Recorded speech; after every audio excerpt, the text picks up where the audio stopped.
Despite only being a half hour, before begins to feel a little bit long in the tooth, even though each episode is only roughly 30 minutes. So, to recap the episode, let's begin with the whole situation between Jackson and Lynn.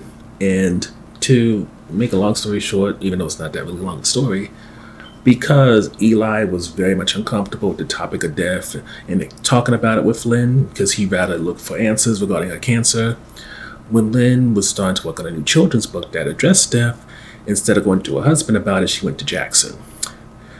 Eli happens to find out about this through checking through emails and, because he's a little bit insecure, potentially possessive, it's hard to say, he kind of comes at Jackson the wrong way about it, and Jackson quickly calms that down since nothing was going on. And honestly, it just seemed that while Jackson and Lynn had some type of camaraderie and respect for each other because they're mutually involved with Eli, of course in different ways, it seemed that she may have taken the friendship a bit further and maybe gotten closer through the whole children's book and talking about death thing, but it's kind of hard to say. Following that up, of course, Eli's still looking into Noah's situation, and unfortunately, Sophie gets put into it again, but rather than this time getting the opportunity to help her grandpa, she just gets dragged along as Eli looks into St. Matthew's, which is the hospital, which is a church that Noah got dropped off in. He's asking questions, and unfortunately, in his pursuit of getting answers for or about Noah, he continues to neglect his family as he's done perhaps his whole life and career. This time, though, when it comes to Sophie has this lizard who she connects with through thinking that it's her grandmother. Being that Eli is someone who's very much based on logic, he quickly shuts that down and makes it so that Sophie can't use this stuffed animal as a means to kind of cope with the fact that her grandmother died. Never mind, she's aware how her grandmother died. But the real kicker is, when Eli is at St. Matthew's talking to a pastor, he gets very nasty with the pastor. Sophie hears all this, and the way he talks about death and afterlife and all that, it really just destroys any sense that Sophie has about maybe her grandmother still around in some type of way, even if she's not there in the flesh. And needless to say, Bob is not very happy with her father about this, but at the same time, she's kind of torn. It's still her dad, but you can tell she doesn't want some of the traumas that he inflicted on her to happen to Sophie, but what can she do?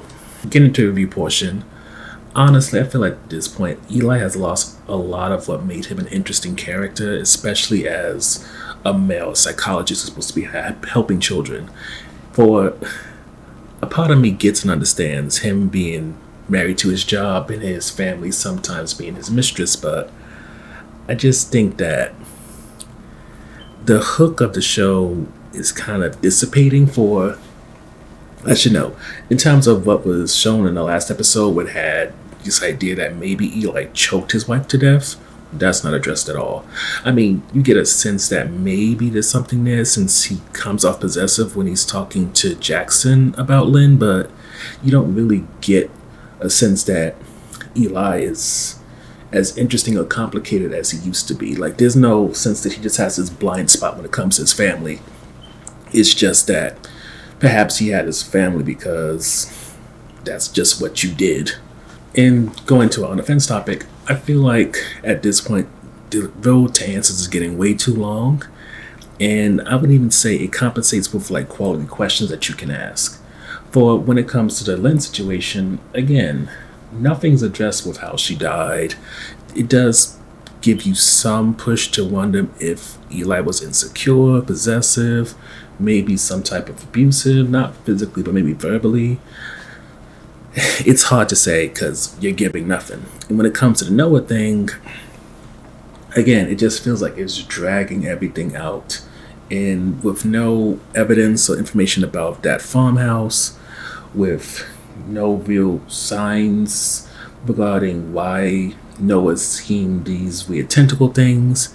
I mean, we presented our theory in the last episode /review recap regarding maybe this is Lynn trying to push herself out there through Noah, but again, there's nothing to support fairies. There's nothing to help you create fairies, really. And it's starting to help me understand why so many people who are actual critics have been looking down on this show rather than kind of seeing what I believe I saw in the first few episodes, but which, as time goes on, that luster is starting to quickly fade.